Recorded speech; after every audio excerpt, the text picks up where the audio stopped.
Good morning, it's good morning here in Lytham St Anne's in Lancashire on the coast of the northwest of England. Welcome to the Daily Bible Project podcast, and today we're launching off into a new chapter 23 of Genesis, in our journey, Lord willing, through the whole Bible, chapter by chapter, verse by verse. So it's a whole new section, and it's chapter 23 I've entitled Dealing with Death, because it deals in its entirety with the death of Abraham's wife Sarah. Now, there's a very famous statement by old American President Benjamin Franklin that said, "Nothing in this world can be said to be more certain except death and taxes." Now, a few dishonest criminals may think they've figured out how to get round the taxes, but nobody yet has figured out how to avoid the reality of death. Death actually is something people rarely talk about, particularly in the West, but sooner or later every single one of us has to deal with the subject of death. Usually the first time we come face to face with it was when we experience the death of someone near and dear to us, perhaps a family member or a friend passes away. The death of a loved one can be sudden, like a heart attack or an accident, which we weren't expecting, out of the blue, so to speak, when someone we know or love suddenly dies or is killed. And on the other hand, sometimes death can be slow and gradual, like a terminal illness slowly overwhelming a person physically.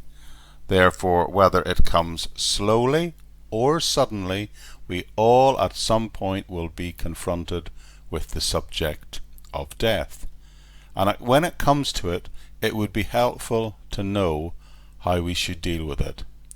My question is, how can we know how to deal with the death of a loved one, particularly that really difficult issue of the death of someone who we are particularly close to? Well, as I said, we're going through the book of Genesis, and we've arrived at this point here in chapter 23, where we are confronted with what some have described as a death notice.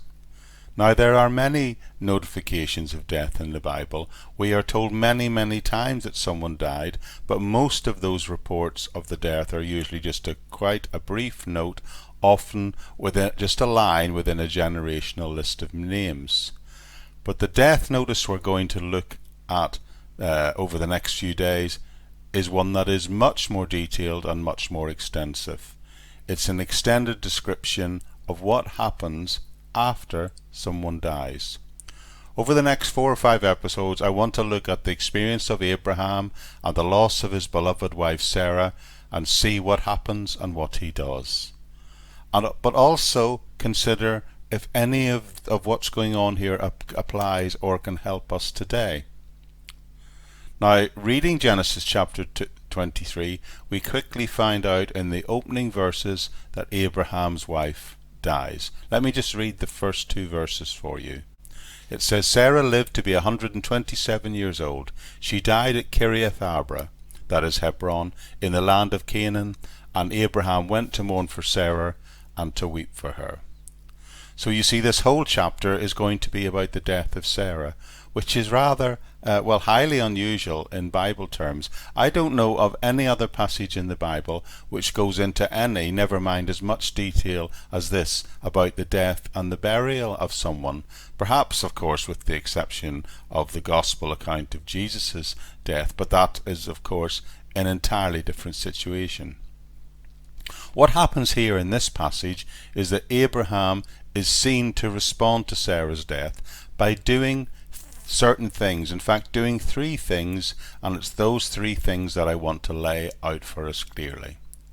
So what Abraham did is, what Abraham does, we were going to go through together and consider if we too need to be prepared to go through these things at some point, probably sooner than later.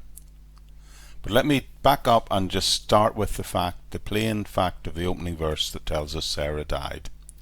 Now, taking account of the time, when her son Isaac was born. From what Bible experts can piece together from the book of Genesis, she would have been between 108 and 110 years of age when she died. A good old age. But what is significant here is the fact that verse 2 tells us that she was in the land of Canaan when she died. Please pay attention to the fact that it is deeply significant that she was in the land of Canaan when she dies.